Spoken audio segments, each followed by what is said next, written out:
Hello students, welcome in class, and this is your science first chapter, crop production and management. We will discuss it in detail. In this chapter we will learn about various agricultural practices, but before that please like and subscribe my channel and share it, and thanks for doing that. Till 10,000 BC people were nomadic. Nomadic समझते हैं ना कि आप यहाँ वहाँ wonder करते रहते थे ग्रुप्स में, place to place, search of food and shelter. They ate raw fruits and vegetables and then started hunting animals for food. बाद में उन्होंने क्या किया, कल्टीवेशन शुरू किया, कल्टीवेट किया लैंड को, प्रोड्यूस किया राइस, व्हीट और अदर क्रॉप्स को, और इस तरीके से क्या बॉर्न हुआ, agriculture. When plants of same kind are cultivated in one place on a large scale, it is called a crop. Let us now understand the importance of crop production. Types of crops. Crops का classification हम अलग अलग तरीके से करते हैं. एक classification हम करते हैं कि हम यील्ड क्या कर रहे हैं, यानी कि प्रोडक्ट क्या है, हम क्या प्रोड्यूस कर रहे हैं, उसके बेसिस पे क्लासिफाई करते हैं. एक क्लासिफिकेशन होता है हमारा कि हम किस सीजन पे उसको ग्रोन कर रहे हैं फूड को, या फिर हम दूसरा क्लासिफिकेशन करते हैं बेसिक पर्पस क्या है हमारा क्लासिफिकेशन का. यानी कि आपको क्लियर हुआ कि हम जो क्लासिफिकेशन करते हैं वो भी अलग अलग डिफरेंट बेसिस पे करते हैं. तो ये जो हमारा क्लासिफिकेशन है हमारा, इसमें हमने क्या किया है कि सीजन वाइज है. जैसे खरीफ क्रॉप्स हैं, तो यहाँ हम देख रहे हैं आप इसको रेनी सीजन में हम ग्रो कर रहे हैं, इसीलिए हम इनको क्या बोल रहे हैं, खरीफ क्रॉप बोल रहे हैं, क्योंकि हम इनको जून से सितंबर तक ग्रो करते हैं. और इसमें आता है पैडी, मेज, सोयाबीन, कॉटन. और ये क्रॉप रेनी सीजन में क्यों ग्रो कर रहे हैं आपको, क्योंकि इनको रेन मतलब यानी कि वाटर की रिक्वायरमेंट ज़्यादा है, इसलिए हम इनको खरीफ क्रॉप बोल रहे हैं. रबी क्रॉप्स जो होती हैं हमारी, ये विंटर सीजन में ग्रोन की जाती हैं, यानी कि अक्टूबर टू मार्च. इनको क्या कहते हैं हम, रबी क्रॉप्स. इनके एग्जांपल्स आते हैं wheat, gram, pea, mustard and linseed. ये जो आपके रबी क्रॉप्स हैं ये आपके कब यूज़ कर रहे हैं हम, विंटर्स में. फिर आपके आते हैं जैद. ये समर सीजन की क्रॉप्स हैं. ये शॉर्ट टाइम पीरियड जो बीच का होता है उसमें ग्रोन कर ले जाते हैं. खरीफ और रबी क्रॉप्स के बीच में जो टाइम पीरियड हमें मिलता है उसमें हम इनको ग्रो कर लेते हैं. और ये मेनली जो है समर सीजन में ग्रो की जाती हैं. इस पीरियड को हम जैद क्रॉप सीजन बोलते हैं. अब ये हमारा किसके हिसाब से हो गया, सीजन वाइज हो गया, मतलब आप किस मतलब पूरे साल के किस टाइम पीरियड में पर्टिकुलर क्रॉप को ग्रो कर रहे हैं, हार्वेस्ट कर रहे हैं, उस हिसाब से ये क्लासिफिकेशन हमारा होता है. दूसरा क्लासिफिकेशन हम करते हैं कि हम जो क्रॉप प्रोड्यूस कर रहे हैं उससे हमें क्या मिल रहा है, उससे भी हम देखते हैं टाइप्स ऑफ क्रॉप्स. जैसे कि आपने क्रॉप ग्रो की है ना, और उससे आप जैसे वीट है, बार्ले है, राइस है, तो ये आपके किस में आते हैं, सीरियल्स में. ठीक है. और दूसरा है अगर आपका बीन है, ग्राम है, पीज हैं, तो ये आपके क्या हो गए, पल्सेस हो गए. आप इसको किस में रखेंगे, पल्सेस में रखेंगे. फिर हमें ऑयल चाहिए तो सनफ्लावर, मस्टर्ड ऑयल, ग्राउंडनट, तो ये आपके क्या है, ऑयल सीड्स हैं. आप इसको किस में क्लासिफाई करेंगे, ऑयल सीड्स में करेंगे. आप स्वीट पोटैटो अगर ग्रो कर रहे हैं तो वो आपका रूट क्रॉप होगा, है ना. ऐसी टैपिकानो है तो ट्यूबर क्रॉप होगा. फिर आपने देखा होगा गन्ने की खेती होती है जिसको आप क्या बोलते हैं, शुगर केन बोलते हैं, जिससे आप शुगर मिल्स में देते हैं और आपको शुगर प्रोवाइड करते हैं वो लोग, चीनी बनती है. आप तो इसको हम क्या बोलते हैं, शुगर क्रॉप बोलते हैं. फिर हमारी कुछ कैश क्रॉप्स आती हैं. जैसे आप लोग बच्चे चाहे तो नहीं पीना पसंद करते हैं पर कॉफ़ी पसंद कर लेते हैं, तो टी है, कॉफ़ी है, और आपका आता है इसमें कोकोनट, रबर. ठीक, तो ये हमारी क्या कहलाती हैं, कैश क्रॉप्स कहलाती हैं. क्लियर. बाकी हमारे अलग हैं. कॉटन और जूट अगर आप कर रहे हैं, आपका पूरा चैप्टर आपने फाइबर्स का पढ़ा है, तो हमारी फाइबर क्रॉप्स भी होती हैं. फाइबर क्रॉप्स में क्या आता है, कॉटन और जूट, इसकी भी खेती होती है, ये आप लास्ट क्लास में पढ़ चुके हैं. दूसरा क्लासिफिकेशन हमारा रहता है कि पर्पस क्या है हमारा. जैसे हम फूड क्रॉप ग्रोन कर रहे हैं, सब्सटेंस क्रॉप कर रहे हैं, या फिर कैश क्रॉप है. यानी कि अगर आप एक क्रॉप ग्रो कर रहे हैं और उसका पर्पस है कि आपको फूड चाहिए, जैसे वीट है, पैडी है, ये जो खरीफ और रबी क्रॉप्स हमारी रहती हैं, ये हमारा फूड का पर्पस जो है वो सॉल्व करती हैं. तो वीट और पैडी ये किसके एग्जाम्पल होते हैं, व्हीट एंड पैडी, ये एग्जाम्पल होते हैं हमारे फूड क्रॉप के। फिर होती हैं सब्सिस्टेंस क्रॉप, जो फार्मर फुलफिल करता है needs of his family and not the purpose of marketing. Clear? और एक आती है हमारी कैश क्रॉप, ये क्रॉप ग्रोन करते हैं purpose of sale and profit. भाई सभी को क्या चाहिए? सेल करना है और उसको उस पर प्रॉफिट भी चाहिए, आपको घर भी तो चलाना है ना अपना, तो प्रॉफिट के बिना तो कुछ होता नहीं है। तो टी, कॉटन, कोकोनट, ये एग्जांपल्स हैं हमारे कैश क्रॉप्स के। क्लियर? तो इस तरीके से हमारा क्लासिफिकेशन जो है पूरा पूरा कंप्लीट होता है। कल्टीवेशन ऑफ क्रॉप्स आपको क्या लगता है आसान होता है? नहीं, बहुत मुश्किल काम है और इसमें बहुत सारी टेक्निक्स इन्वॉल्व होती हैं और बहुत सारी एक्टिविटीज़ हमको फॉलो करनी होती है। इसीलिए मैंने कहा था एक पौधा आप शुरू में ही प्लांट करके देखिए, भले ही गमले में उगा के देखिए कि किस तरीके से आप उसको पूरा ग्रो कर पाते हैं, कैसे उसमें फूल और फल लगते हैं।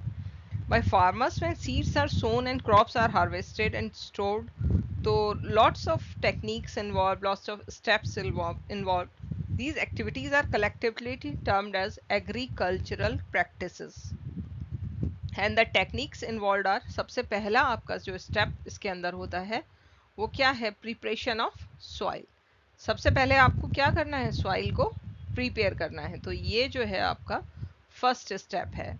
अगर आपकी सॉइल ही ठीक नहीं है, आपने उसको ठीक से प्रिपेयर नहीं किया है, तो फिर आप अगर उसमें बीज सो भी करेंगे तब भी उसका कोई रिजल्ट नहीं आएगा। सेकंड, जब आपकी सॉइल प्रिपेयर हो जाती है तब आप उसमें बीज डाल देते हैं और उसके भी क्या क्या तरीके होते हैं वो आपको सीखने हैं। फिर आप उसमें फर्टिलाइजर्स, मैन्योर्स वगैरह डालते हैं, वो नेचुरल और आर्टिफिशियल दोनों तरीके के हम पढ़ेंगे अभी। तो ये थर्ड स्टेप हुआ हमारा। इरिगेशन की रिक्वायरमेंट होती है क्योंकि आपने पता है कि फोटोसिंथेसिस का जो पूरा प्रोसेस होता है बिना वाटर के नहीं होता है, बिना वाटर के न्यूट्रिएंट्स पौधे के अंदर नहीं जा सकते। तो वाटर की अपनी रिक्वायरमेंट बेसिक होती है।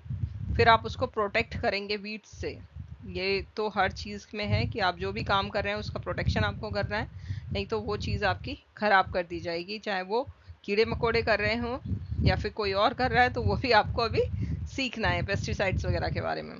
फिर हम हार्वेस्ट करेंगे, तो वो किस तरह करते हैं, कौन कौन सी मशीन्स की ज़रूरत होती है, आजकल जो नई टेक्निक्स हैं वो क्या क्या हैं। एजुकेशन में भी बहुत सारी नई टेक्निक्स आ गई हैं, उनको हमें पढ़ना है।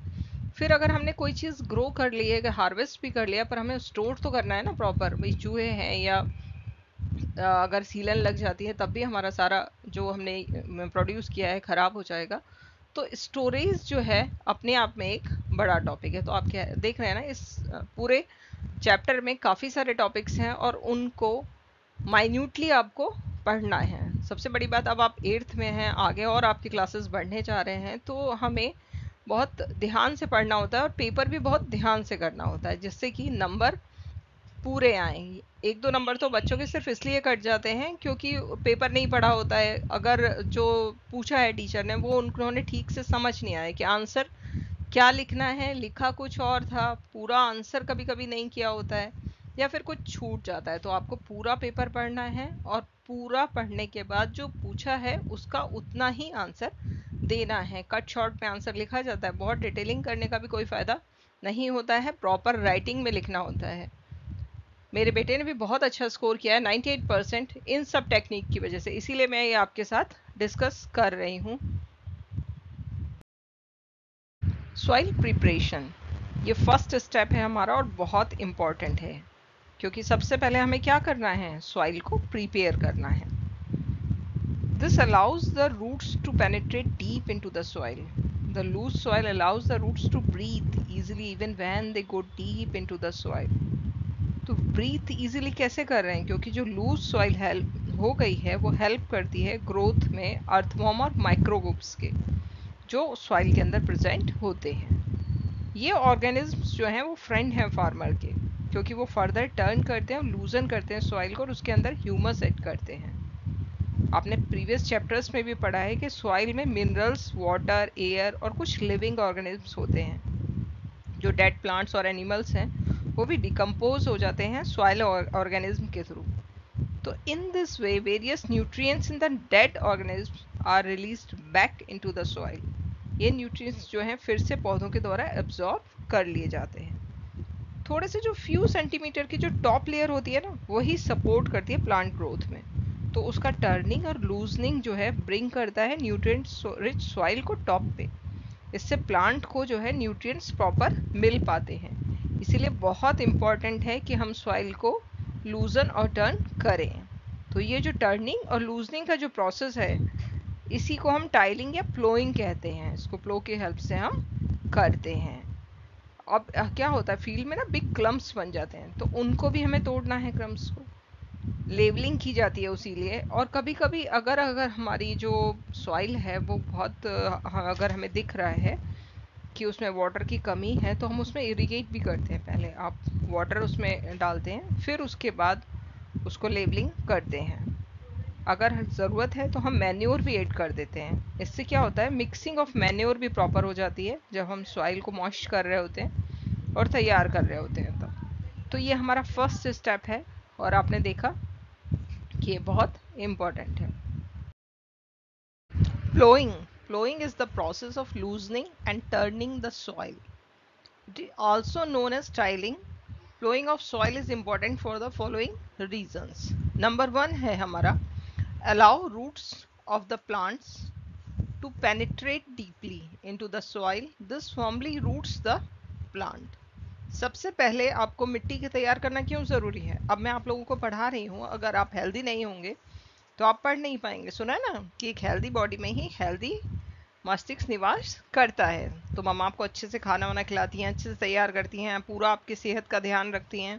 तो ऐसे ही पहले हमें मिट्टी तैयार करनी है अगर हमें उसमें कुछ उगाना है। तो जो लूज सॉइल है वो बेटर एरेनेशन प्रोवाइड करती है रूट्स के लिए, जिससे कि वो आसानी से ब्रीथ कर सकें। एयर मिलेगी तभी तो ब्रीदिंग होगी उनमें। दूसरा है it assist the growth of microbes and worms. जो माइक्रोब्स हैं और वर्म्स हैं जो डिकम्पोजिंग कर रहे हैं और ऐड कर रहे हैं न्यूट्रिएंट्स एंड ह्यूमस। मैं आपको क्या पढ़ाऊंगी, नाइट्रोजन साइकिल, क्योंकि हवा में से नाइट्रोजन पौधे नहीं ले पाते हैं। नाइट्रोजन कहाँ से मिलती है, मिट्टी से मिलती है। तो पूरा नाइट्रोजन का साइकिल जो है वो इस चैप्टर में आपके कोर्स में है और वो मुझे आपको कराना है। तो ये जो न्यूट्रिएंट्स सॉइल से मिल रहे हैं वो बहुत ज़रूरी है, और वो कौन दे रहा है, माइक्रोब्स की हेल्प से आ रहे हैं। Ploughing also removes weeds.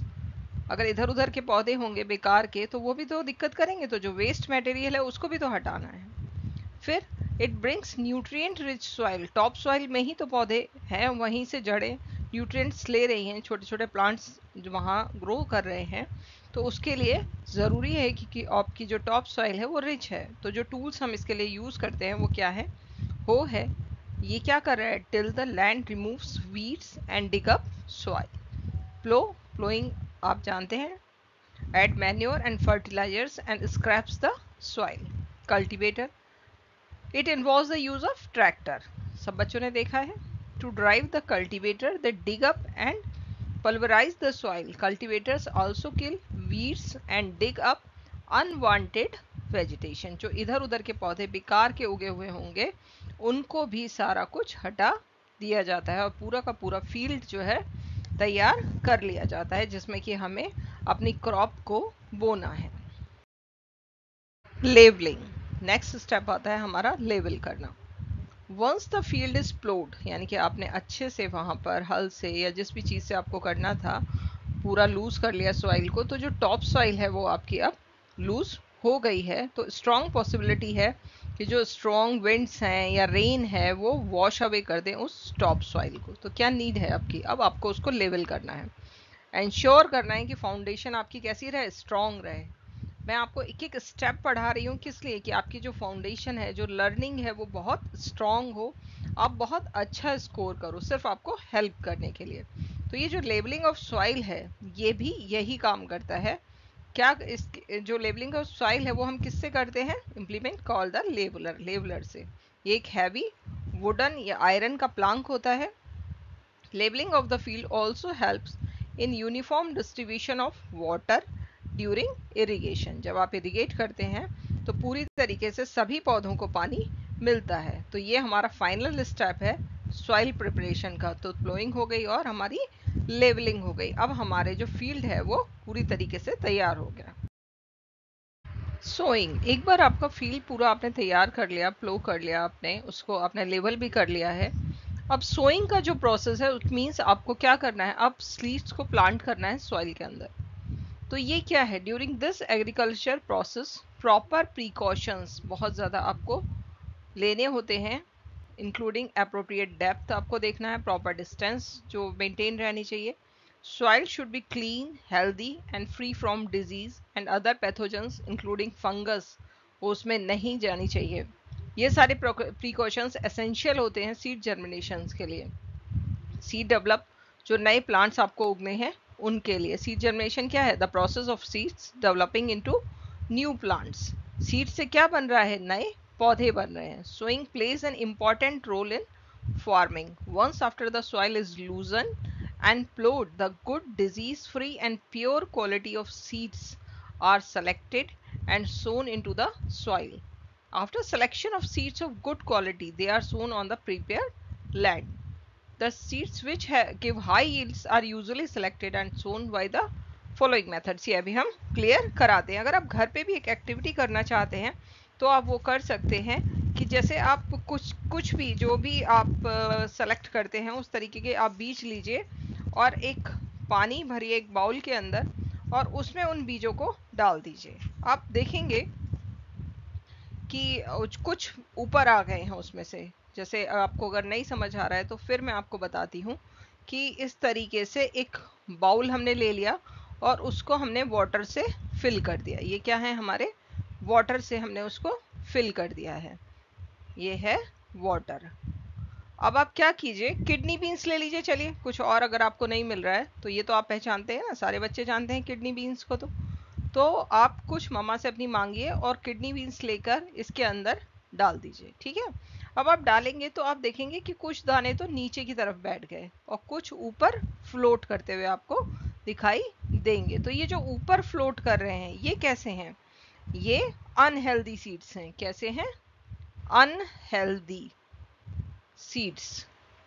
अगर आप इनको ग्रो करोगे तो इसमें से प्लांट्स नहीं आएंगे। और ये जो नीचे बैठ गए हैं ये हैं आपके हेल्दी सीड्स। क्लियर? तो आपको क्या करना है, take a bowl filled with water, put some kidney beans in it, remain undisturbed for half an hour. आप ऑब्जर्व करोगे कि कुछ फ्लोट कर रहे हैं, कुछ सिंक कर गए हैं। ऐसा इसलिए होगा कि जो अनहेल्दी सीड्स हैं वो लाइटर हैं और वो फ्लोट करेंगे, जबकि जो हेल्दी वंस हैं और फिट हैं सोइंग के लिए वो नीचे बैठ जाएंगे, है ना। तो ये तो एक सिंपल मैंने एक्टिविटी कराई आप बच्चों के लिए कि आप इस तरीके से हेल्दी और अनहेल्दी को रिकॉग्नाइज कर सकते हैं। Sowing is also an important step. आपको कुछ फैक्टर्स हैं जिनका ध्यान रखना है। सबसे पहले तो जो सीडलिंग्स आएंगे आपके, है ना, उनको एनफ स्पेस मिलना चाहिए ग्रो का। ये नहीं है कि बहुत सारे पास पास ग्रो हो रहे हैं। Should not compete for nutrients, water and sunlight. सारे एक जगह ही 4-5 हैं तो वो क्या करेंगे, आपस में compete करेंगे कि भाई मुझे मिल जाए न्यूट्रिएंट, मुझे वाटर मिल जाए। तो ये सब नहीं होना, नहीं तो वो ग्रो कब करेंगे। तो seed should be sown at the right depth. उनको जो प्रॉपर डेप्थ पे आपको सो करना है, क्लोज टू द सरफेस। अगर आप कर देंगे तो क्या होगा, बर्ड्स उनको खा लेंगे। और अगर बहुत डीप आपने सो किया है तो वो फिर उनको एयर मिलेगी नहीं, वो कभी उगेंगे ही नहीं। तो आपको ध्यान रखना है कि जो डेप्थ है वो प्रॉपर है, ना तो वो बहुत ज़्यादा ऊपर होने चाहिए ना बहुत ज़्यादा मिट्टी के अंदर होने चाहिए, जिससे कि चिड़िया वगैरह भी उनको ना खाएं। अब जो सीड्स हैं वो दो मेथड्स के साथ हम सो करते हैं। एक तो हमारा होता है ब्रॉडकास्टिंग। ब्रॉडकास्टिंग में क्या करना है आपको, ये जो मेथड इन्वॉल्व करता है इसमें हाथों से हम क्या करते हैं, लेवल्ड फीड है, उसमें सबसे आसान ही होता है कि उसमें हम स्कैटर कर देते हैं यूं ही, जो है जो भी हमारे सीड्स हैं उनको। लेकिन इसके दो डिसएडवांटेजेस हैं। एक तो इवनली डिस्ट्रीब्यूशन नहीं हो पाता है, फिर कभी कभी वो सरफेस के बहुत पास भी हो सकते हैं तो चिड़िया वगैरह खा लेंगी उनको। Although seeds can be covered with soil, but the problem of uneven spacing between seeds persist. और दूसरा एडवांटेज इसका क्या होगा कि उसमें टाइम ज़्यादा लगेगा। मतलब आप खुद जाके क्या कर रहे हैं, बीजों को स्कैटर कर रहे हैं, तो बाई हैंड आप इसमें कर रहे हैं, लेबल्ड फील्ड है, अब हाथों से आप उसमें स्कैटर कर रहे हैं। तो आपको समझ आया कि इसके कुछ डिसएडवांटेजेस हैं। दूसरा है सीड ड्रिल। इससे प्रॉपर स्पेसिंग ऑफ सीड हो जाती है। इसमें आप देख रहे हैं कि एक मशीन से हम करते हैं। फनल शेप्ड बाउल है, series of long tubes connected हैं, नैरो होल्स होते हैं, और इससे जो है सीड्स ग्रेजुअली धीरे धीरे फील्ड में रिलीज हो जाते हैं और वो ऑटोमेटिकली सॉइल से कवर हो जाते हैं। इससे प्रिवेंशन हो जाता है कि वर्ड्स वगैरह जो है उनको नहीं खा सकते हैं। तो जो डैमेज है वो हमारा बचता है, दूसरा टाइम सेव होता है और लेबर भी सेव हो जाती है। तो दो जो है हमारे यहाँ हमने देखा सोइंग के तरीके हैं। एक हमारा हो गया ब्रॉडकास्टिंग और जो दूसरा वाला हो गया वो हमारा हो गया सीड ड्रिल। ये आपको ध्यान रखना है कि ब्रॉडकास्टिंग में आप क्या कर रहे हैं और सीड ड्रिल में।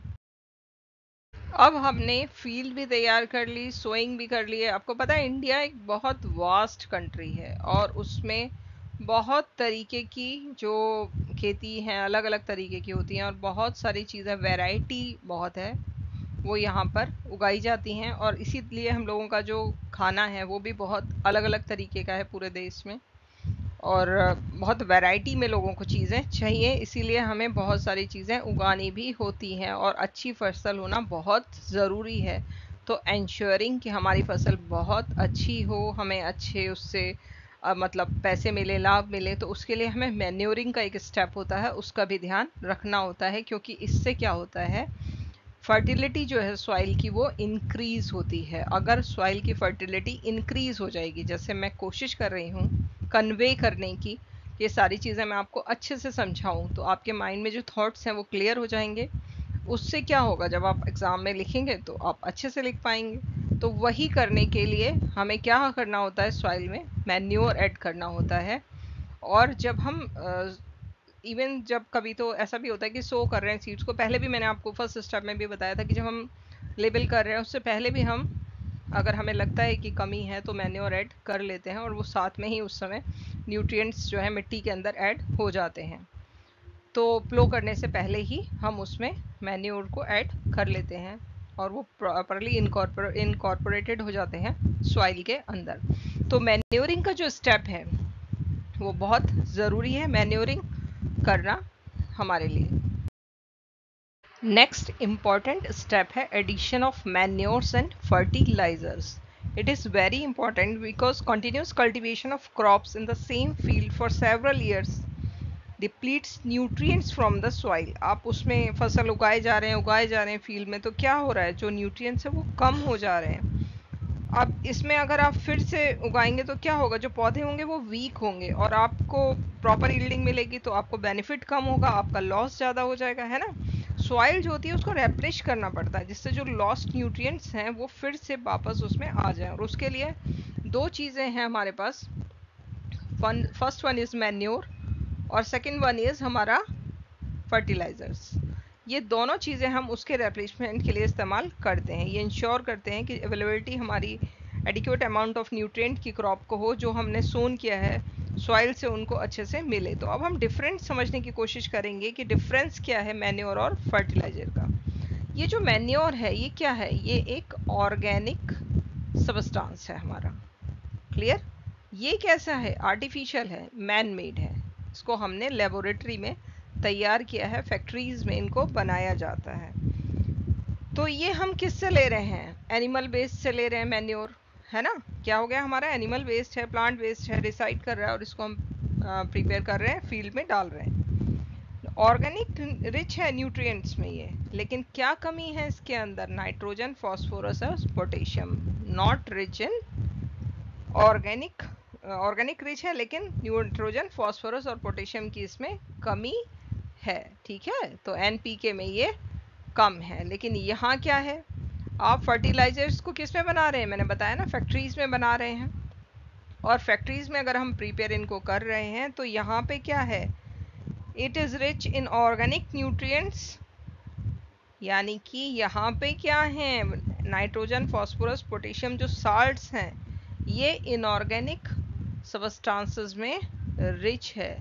ये क्या है, ऑर्गेनिक सबस्टांसेस में रिच है, ठीक है। और ये किस में रिच है, इनऑर्गेनिक में। इनऑर्गेनिक सबस्टांसेस जो हैं वो यहाँ आपके हैं, यानी कि आपको नाइट्रोजन, फॉस्फोरस, पोटेशियम सारी चीज़ मिल रही है।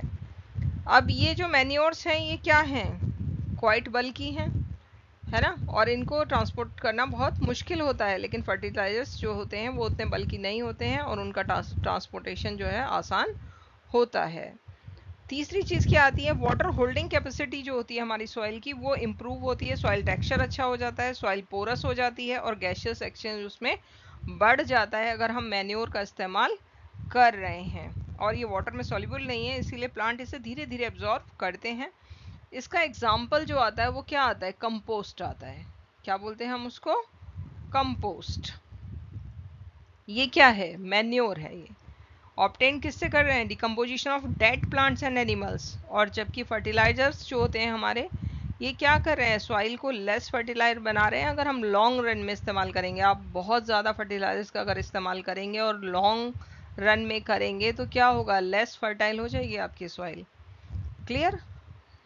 और यहाँ फर्टिलिटी जो है वो बढ़ रही है, फर्टिलिटी पे कोई असर नहीं हो रहा है, इससे कभी कोई नुकसान नहीं होता है मैन्योर से, लेकिन यहाँ फर्टिलिटी कम हो जाएगी। और ये वाटर में बहुत तेज़ी से डिसॉल्व हो जाते हैं, इसीलिए पौधे बहुत क्विकली इनको अब्जॉर्ब कर लेते हैं। और इनका एग्जाम्पल क्या होता है, जैसे यूरिया, दूसरा हमारा आता है पोटाश, और एक हमारा आता है अमोनियम सल्फेट। Ammonium sulphate. एक चीज़ और आपको ध्यान रखनी है, आपने एक वर्ड सुना होगा दैट इज़ कॉल्ड पॉल्यूशन। इससे आपका एक तो वाटर पॉल्यूट हो जाता है बहुत आगे अगर आप इस्तेमाल करेंगे, और दूसरा आपकी सॉइल पॉल्यूट हो जाती है। तो इसका एक्सेस में इस्तेमाल नहीं करना है, नहीं तो ये क्या करेगा, ये पॉल्यूट कर देगा आपके सॉइल को और वाटर को, जो बहुत खतरनाक होता है ना। तो ये हमने समझा डिफरेंस, फायदे भी और नुकसान के भी। एक अच्छी फसल के लिए हमें मैन्योर चाहिए, क्योंकि न्यूट्रिएंट्स पहुंचने हैं हमारे प्लांट्स में, पौधे जो हमने लगाए हैं उन्हें न्यूट्रिएंट्स चाहिए। जैसे आप लोगों को मम्मी हेल्दी बनाती है, खाना पीना सब देती है, टाइम से हर चीज़ देती है, आपकी बहुत देखभाल करती है।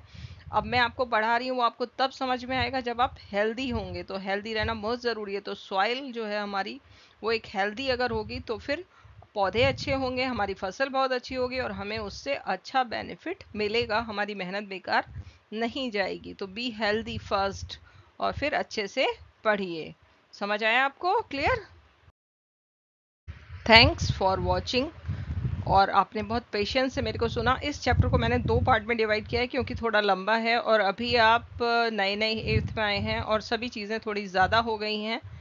7th तक सिलेबस उतना नहीं था, अब बढ़ गया है, 9th में और बढ़ जाएगा, है ना। तो अभी हम इसको सेकेंड पार्ट में आपको मैं इसको कंप्लीट करूंगी चैप्टर को, और क्वेश्चन आंसर्स जो है उसको वो सारे कराऊंगी आपको, जितने भी इसकी एक्सरसाइज है वो समझाऊंगी, जिससे आप good marks obtain कर पाएं। Again, thanks for watching and please subscribe the channel.